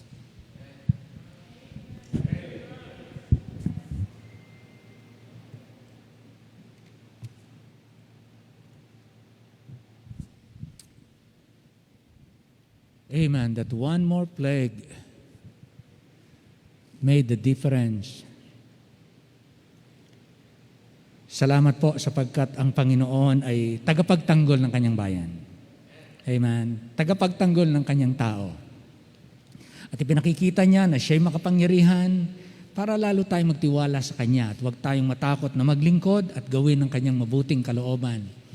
Ang kasaysayan ay punong-puno ng himala ng Diyos sa mga naglingkod sa Kanya. Punong-puno ang kasaysayan. Wala tayong dahilan para matakot dahil wala naman, pag ikaw ay anak ng Diyos, wala kang ibang pupuntahan kundi langit. Kanyang presensya, walang sayang, walang tapon sa anak ng Diyos. Kahit na tayo ang pinakamahinang Kristiyano, still, you are heaven bound. Kahit ikaw ang pinakamahina. Pero habang tayo po'y buhay pa, gusto ng Diyos na available naman yung kanyang lakas. Magpakalakas tayo at paglingkuran natin siya dahil marami pong mahihina na kinakailangan nating abutin. Amen. At ang maging mga malalakas ay dumarating din na humihina din sila pagdating ng panahon. walang malakas sa lahat ng panahon. Kaya salamat po, Pastor, salamat po sa mensaheng ito. Salamat sa hamon, sa why, lahat po ng ito ay maging kagamitan po natin, mga kapatid, upang lalo nating mahalin at paglingkuran ang Diyos. Salamat sapagkat tayo ay pinalad, isa sa mga simbahang nakakapagpatuloy at hindi lamang nananambahan. Kasama tayo sa mga simbahang may ginagawa sa ating komunidad. Salamat po tayo. Nakakapag-online tayo, nakaka-part tayo ng community. Salamat po. At least, ang dalangin natin, nawa, pagtiwalaan pa tayo kung mayroon pang maipagtitiwala sa atin ng Diyos, pagtiwalaan pa tayo. At hindi lamang sa ganitong panahon. Tayo po ay tumayong lahat at tayo po ay magpasalamat. Umawit po tayo sa umagang ito at tayo po magtitipon po ng ating mga kaloob. Awitin po natin yung isa pong awitin, yung When I See the Blood. I hope na alam niyo po yan. When I See the Blood. Maganda pong awitin yan eh. When I See the Blood. Yan ang kaibahan ng Israelites na ang dugo ng kordero. Ganon din sa ating puso. Awitin po natin. Sing with me. Christ our Redeemer died on the cross, died for the sinner, paid all his due. All who receive him, he never fear. Yes, he will pass over you. When I see the blood, when I see the blood, when I see the blood, I will pass over you. On the second, chiefest of sinners, Jesus will save, as he has promised, so we will do. Oh, sinner, hear him, trust in his word, and he will pass over you. When I see the blood, when I see the blood, when I see the blood, I will pass over you. Amen. Salamat po sa Panginoon. Tayo po'y magtipon po ng ating mga kaloob. Hilingin po natin, Brother William, will you please come? Salamatan mo at pag-pray ang ating mga kapatid at ang mga kaloob. Lalo tayong pasaganain at lalo tayong magamit ng Panginoon sa ating kapanahunan. Praise the Lord na tayo po ay nakapanambahan muli. Brother William, please. Tayo po'y manalangin. Mga namin makapangyarihan sa lahat, marami pong salamat muli. Apo. At kini po ay tinipon mo muli sa iyong bahay sambahan po, Panginoon, upang madinig po ang iyo pong mga salita, Panginoon. Amen. Maraming salamat po, Panginoon, sa mga binibigay niyo sa aming kalakasan sa araw-araw. Yes po. Maraming salamat din po, Panginoon, sa mga pinoprovide mo sa amin ng aming pangangailangan at amin pong kagamit-gamit ito sa amin pong sarili at patuloy po ninyo kaming pinoprotektahan po, Yes, Panginoon, apo, sa apo. lahat ng mga sakunang ito. Apo. Maraming salamat po, Panginoon, sapagkat kami po ay lagi niyong binibiyayaan, lagi niyong binibigyan at wala pong sawa ninyo kaming pinoprovide ang aming pong pangangailangan sa araw-araw po namin. Yes, Maraming po. salamat po, Panginoon, at kami po ay nagkatipon-tipon muli ang iyo pong mga anak upang kayo po ay sambahin, kayo po ang itaas sa lahat ng pagkakataon po, Panginoon. Kaya nga po, Panginoon, dinadalangin po namin, Panginoon, na patuloy mo po kaming biyayaan, bigyan po ng proteksyon sa lahat ng araw, sa lahat po ng mga darating na mga sakuna po, Panginoon, Amen. sapagkat kayo po ang aming dinadakila, kayo po ang aming itinataas, ang iyo pong pangalan po, Panginoon. Yes po. Panginoon, muli po namin dinadalangin din po sa iyo, Panginoon, ang aming po mga kapatiran na sa ngayon po, Panginoon, ay may karamdaman, pagalingin mo po ito, Panginoon, sapagkat kayo po ang makapangyarihan sa lahat at na kayo po ang doktor na nagpapagaling po sa lahat ng kasakitan pong ito, Panginoon. Amen. Palibasa po, Panginoon, kami po ay makasalanan, kami po ay humihingi sa iyo, Panginoon, ng kapatawaran upang kami po ay iyo pong makasama sa iyo pong kaharian po, Panginoon. Amen. Panginoon, ang aming pong mga kinikita o aming pong mga business, Panginoon, ay sa ngayon po ay nawawala o medyo humihina po, Panginoon. Pero Panginoon, dahil po ikaw ang dakila, kayo po ang nagbibigay sa amin ng lahat mga pangangailangan. Nararapat lang po, Panginoon, kayo po ang aming balikan at ibalik po namin sa iyo po, Panginoon, ang aming pong mga tithes and offering upang ang aming pong simbahan, ang aming pong pangangailangan ng aming pong ministeryo po, Panginoon, na inyong matugunan, Panginoon. Yes, po. Muli, Panginoon, maraming salamat po, Panginoon, sa lahat ng ito at itinataas po namin ang tanging pangalan ng iyong pangalan ng iyong anak na Panginoong Hesukristo po, Panginoon. Maraming salamat muli, Panginoon. At lahat pong ito ay pinapasalamatan namin sa tanging pangalan ng aming Panginoong Jesus. Amen. Amen. Amen. Nakakaupo na po tayo.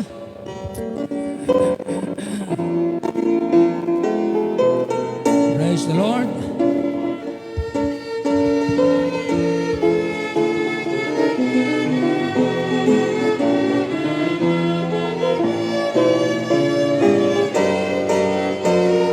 God is able to deliver thee.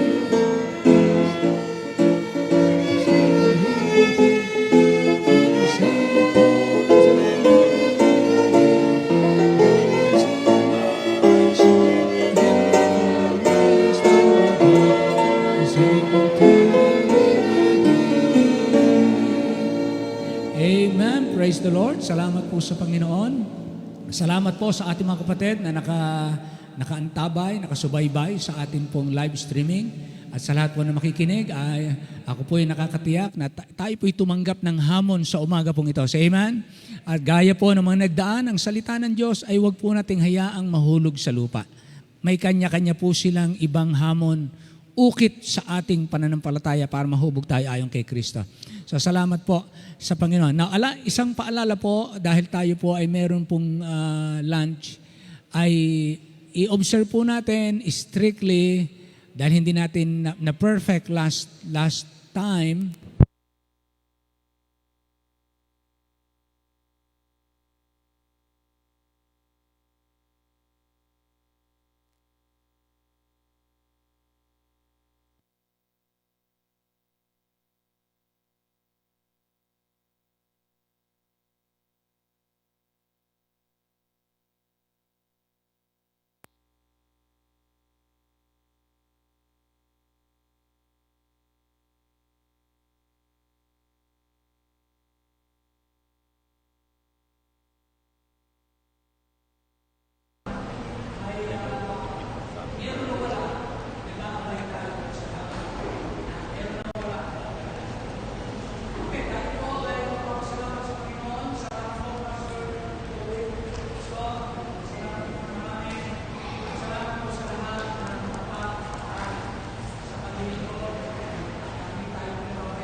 okay.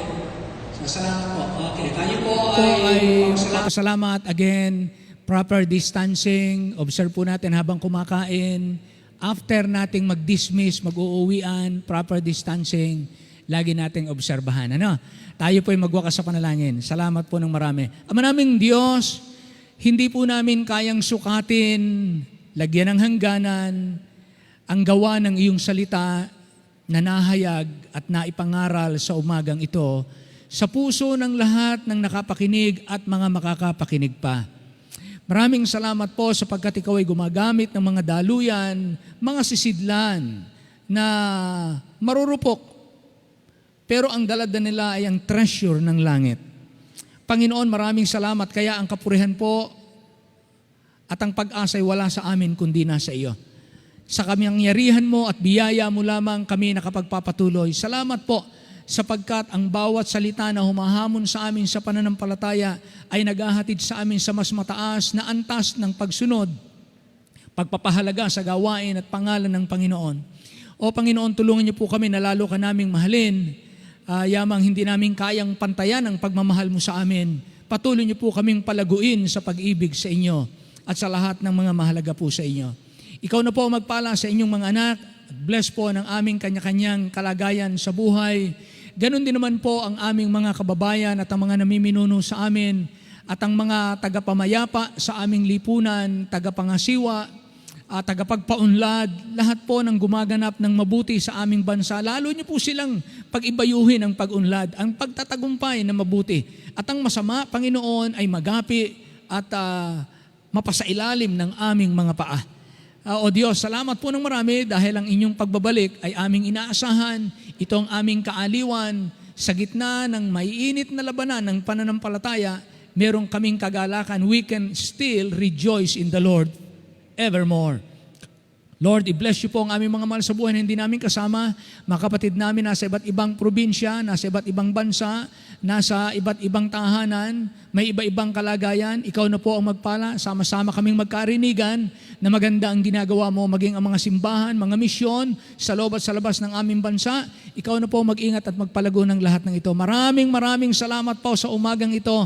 I-bless nyo rin po ang mga pagkaing pagsasalusaluhan para sa kalusugan at kaaliwan ng inyong mga anak at paalala ng inyong katapatan. Dalangin namin ang pagsagana sa amin kahit sa gitna ng COVID season. Ang kasaganaan po ipagkaloob mo pa rin, bigyan mo ng karunungan ng inyong mga anak. Ganon din naman po ang mamamayan upang hindi po masalanta ang aming ekonomiya, kundi bagkos maging matatag pa rin ang aming bayan. Hinihiling namin ang lahat ng ito na nagpapasalamat sa inyo. Sa pangalan po lamang ng aming Panginoong Hesus. And all the people say aloud, Amen? Amen, amen. Maraming salamat po. Magandang tanghali. Don't forget, yung ating mga Facebook, punuin natin ng gospel message, ha? Share the gospel. We want others to reach the gospel with the gospel of Christ through social media, ha? Sa loob at labas ng ating bansa. Salamat po ng marami sa lahat. Amen. So ang ating pong procedure sa tanghalian, by row po ang pila. By row, hindi po by